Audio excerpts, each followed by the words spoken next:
viewers, welcome back to the channel. Today we'll be learning about cell biology and biotechnology, organ transplantation, organ donation and biotechnology. Biotechnology हमने पिछले lectures में और पिछले lesson में ही पढ़ा है.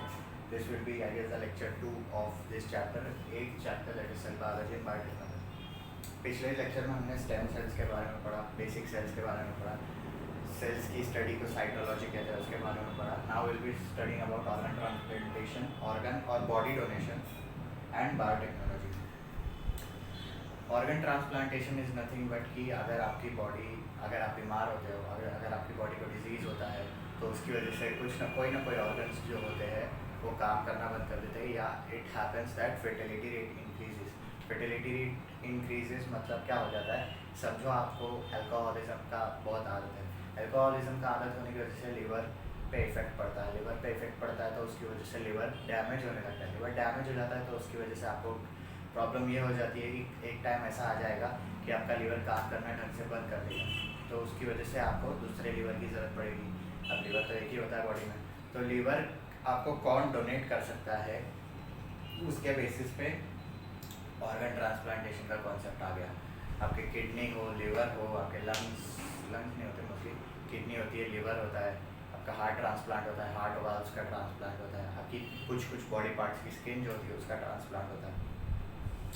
ट्रांसप्लांट इज़ नथिंग बट कि अगर कोई भी एक इंसान बीमारी से लड़ रहा है जिसको ऑर्गन की, कोई स्पेसिफिक ऑर्गन की ज़रूरत है, और दूसरा एक पर्टिकुलर पर्सन जो उसको ऑर्गन डोनेट करने के लायक है उसको ऑर्गन डोनेट कर सकता है और वो करता है, सो वो लोग वो पर्टिकुलर डैमेज ऑर्गन को निकाल देते हैं डॉक्टर्स, और जो पर्टिकुलरली हेल्दी पर्सन है उसके एक ऑर्गन को लेके इसके अंदर ट्रांसप्लांट कर देते हैं, इसके अंदर फिट कर देते हैं. ये बहुत थोड़ा सा अलग कॉन्सेप्ट है, सो जस्ट रिमेंबर इट और जस्ट अंडरस्टैंड इट बेसिकली, क्योंकि ये अगर आप आगे मेडिकल पढ़ने जाओगे, अगर आप आगे बायोलॉजी पढ़ोगे तो आपको ज़्यादा अच्छे से समझेगा. So what you see here is organ transplantation is done very easily, not easily but very safely, because अगर आप organ transplantation करें तो इसका मतलब ये नहीं कि कोई भी उठ के आ जाएगा और फिर बाद में हम उसको एक्सेप्ट कर लेंगे कि वो किडनी देने को तैयार है या वो कोई भी पर्टिकुलर बॉडी पार्ट देने को तैयार है. So that's not the way. अगर आप देखोगे तो उसका हेल्थ मैटर करता है, उसका एज मैटर करता है, उसका कोई अगर उसको डिसऑर्डर है तो वो मैटर करता है, कोई अगर उसको हेल्थ इशू है, या कोई अगर एज ग्रुप में है, वो समझो आपका पेशेंट जो है वो लेट 50s का है और अगर आपका डोनर जो है वो लेट 20s का है. Late 20s is nothing but 25 के ऊपर ही मतलब. सो डिपेंड करता है कि दोनों का ब्लड ग्रुप भी मैच होना चाहिए. दोनों पर्टिकुलर जो डोनर है वो स्पेसिफिकली हेल्दी होना चाहिए और उसका वो बॉडी पार्ट और या वो बॉडी ऑर्गन भी हेल्दी होना चाहिए. और रिसेंटली जैसे जैसे अभी थियरीज नहीं बोल सकते, ऑर्गन ट्रांसप्लांटेशन के केसेस प्रोग्रेस कर रहे हैं, वैसे वैसे इंडिया में या हमारी कंट्री में ही ऑर्गन ट्रांसप्लांटेशन का अवेयरनेस और भी ज़्यादा जा रहा है. अब बात करते हैं ऑर्गन डोनेशन या बॉडी डोनेशन के लिए. ऑर्गन डोनेशन भी अभी हमारे पहले मिथ समझा जाता था. Myth is nothing but organ donation को पहले लोग मानते नहीं थे इतना, क्योंकि किसी को इतना करने का वो ही नहीं था, हिम्मत ही नहीं थी. बट अभी जैसे जैसे लोग ह्यूमैनिटी को एक्सेप्ट कर रहे हैं, जैसे जैसे लोग एक दूसरे की मदद करने को तैयार है, तो ऑर्गन डोनेशन बहुत इंपॉर्टेंट कॉन्सेप्ट हो गया है हमारी कंट्री में, जो अंडरस्टैंड करना चाहिए और जिसकी अवेयरनेस हमको फैलानी चाहिए. ऑर्गन डोनेशन आप कोई भी ऑर्गन डोनेट कर सकते हो, आप बॉडी डोनेट कर सकते हो. बॉडी डोनेट में अभी थोड़ी देर में बताता हूँ. ऑर्गन डोनेशन में आपका आइज़ आता है, लंग्स आता है, किडनी आता है, हार्ट आता है, बहुत सारे ऑर्गन्स हैं. आपकी स्पेसिफिक बॉडी पार्ट की स्किन हो सकती है. So that is a donation of organs. Skin is also an organ. But आपके कुछ ऑर्गन्स ऐसे होते हैं जो आप डेथ के बाद पोस्ट ह्यूमस जिसको बोलते हैं, पोस्ट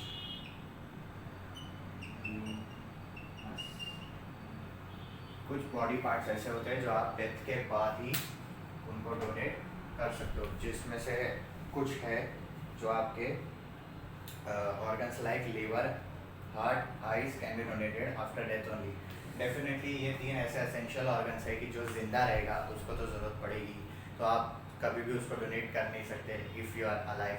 तो अगर आप अगर आपकी डेथ हो जाती है और आप ये बेसिकली साइंस प्रोग्रेस कर रहा है, मेडिकल साइंस प्रोग्रेस कर रहा है, तो लोग ये पर्टिकुलर प्रोसेस भी अप्रिशिएट करने लग रहे हैं कि अगर आपकी डेथ हो जाती है और अगर आप ऑर्गन डोनेटर बन जाते हो, ऑर्गन डोनेशन को सपोर्ट करते हो, तो वो लोग आपकी डेथ के बाद आपकी बॉडी में से ऑर्गन्स निकाल के जिनको ज़रूरत है उनको ट्रांसप्लांट कर सकते हैं, उनको डोनेट कर सकते हैं।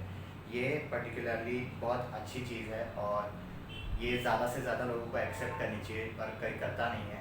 और ये बेसिकली क्या है कि अगर आप मर भी जाते हो तो कुछ कुछ बॉडी पार्ट्स ऐसे होते हैं जो कुछ कुछ कंडीशंस में फंक्शन फिर भी करते हैं, कि अगर आप मर भी जाते हो तो कोई ना कोई मतलब कुछ कुछ बॉडी पार्ट्स ऐसे होते हैं जो फंक्शन करते हैं। So that's why organ donation is important. अगर आप आइज़ डोनेट कर देते हो ऑर्गन डोनेशन के टाइम पे डेथ के बाद, तो आपके कोई ब्लाइंड जो रहेगा उसका आपके साथ ब्लड ग्रुप मैच कर गया, रेटिनल स्कैन वगैरह जो भी कॉर्निया मैच कर गया, तो आप वो अंधा फिर वो ब्लाइंड पर्सन या वो अंधा जो है वो फिर से देख सकता है। तो ये आप उसकी हेल्प कर सकते हो। किसी को हार्ट की ज़रूरत है, एक हेल्दी हार्ट की, और अगर आपकी सडन टाइम अनटाइमली डेथ हो जाती है तो आप हार्ट उसको डोनेट कर सकते हो और फिर से वो एक अच्छी ज़िंदगी जी सकता है। मतलब इन शॉर्ट क्या होता है कि आपका जो है आपका लाइफ जो है, अगर आपकी लाइफ अनटाइमली ख़त्म हो जाती है, पर जिसकी लाइफ मिजरेबल है, जिसकी लाइफ वो ढंग से जी नहीं पा रहा है, तो वो आपकी डेथ के बाद भी आप उसकी मदद कर सकते हो ताकि उसकी लाइफ अच्छी रह सके और ताकि उसकी लाइफ बेटर हो सके।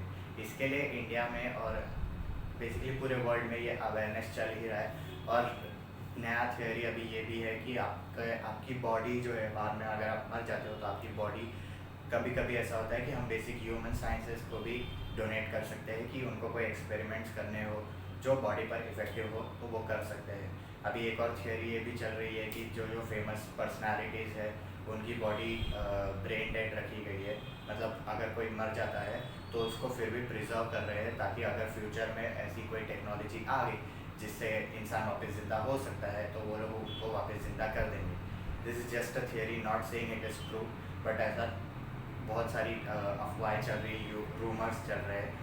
सो इट डजेंट मैटर कि आप ऑर्गन ट्रांसप्लांटेशन करा रहे हो या ऑर्गन डोनेशन करा रहे हो। What matters is if you try to help people, try to help those who are needy. और ऑर्गन ट्रांसप्लांटेशन और डोनेशन उसी के बेसिस पे काम करता है। Next you have is biotechnology. Biotechnology आपने 7th चैप्टर में पढ़ा था about yogurt production, about microbes, antibiotics, probiotics. So biotechnology उसी पर ही बेस्ड है। बायोटेक्नोलॉजी से आपके डेयरी प्रोडक्ट्स बनते हैं, बायोटेक्नोलॉजी से आपकी वैक्सीन बनती है जो एंटीबायोटिक्स प्रोबायोटिक्स के साथ होती है और कोई स्पेसिफिक सेल होता है। बायोटेक्नोलॉजी के थ्रू ही आप दूसरे टाइप के बैक्टीरियम्स या दूसरे टाइप के माइक्रोब्स यूज़ करके आपकी इंडस्ट्रियलाइजेशन को सपोर्ट कर सकते हो। Clean industrialisation, eco friendly industrialisation, clean chemical reaction support कर सकते हो जिसमें ज़्यादा खर्चा नहीं होगा, जिसमें ज़्यादा आपको मेहनत नहीं लगती। So these are benefits of biotechnology. एक बार आपको बुक से रीड करा के दिखा देता हूँ।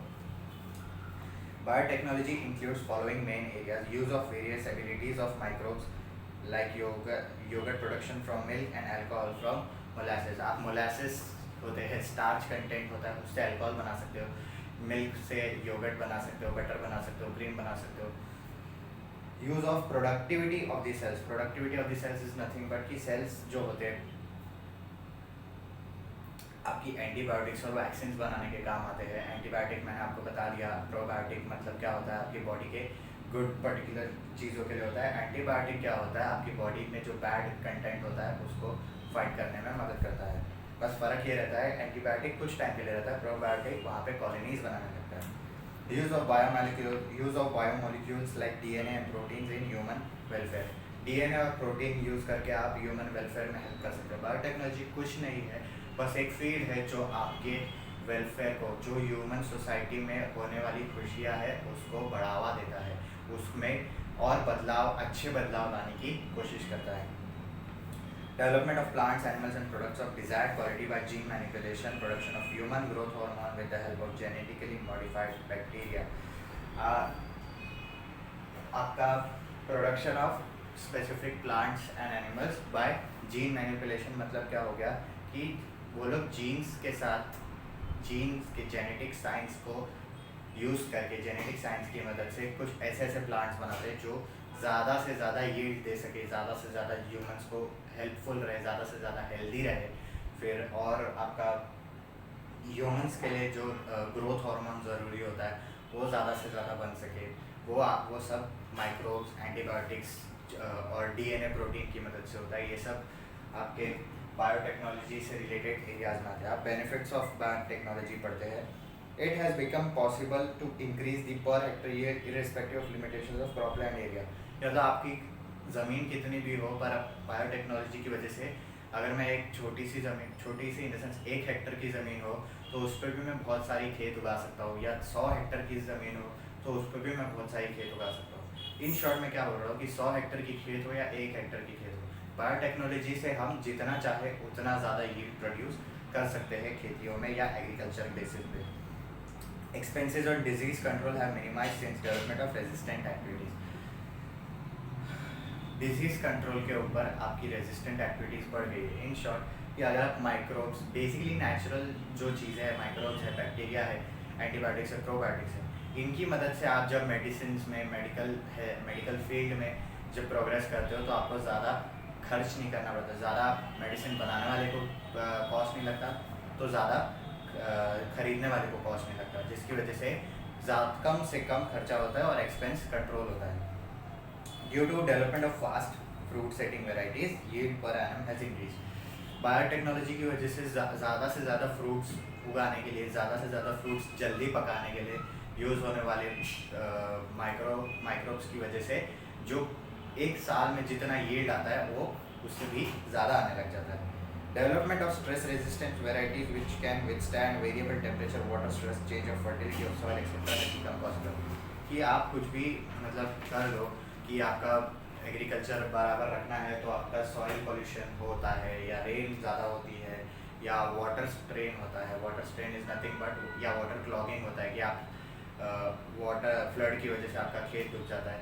तो बायोटेक्नोलॉजी से आप ये ज़्यादा से ज़्यादा प्रॉब्लम्स को एवर्ट कर सकते हो, या ख़त्म कर सकते हो, या कोशिश कर सकते हो रोकने की, ताकि आपके क्रॉप्स को कुछ ना हो और आपके क्रॉप्स ज़्यादा से ज़्यादा यील्ड दे और ज़्यादा से ज़्यादा एक्सपेंसेस ना हो, वो सारे प्रॉब्लम्स को रोकने के लिए।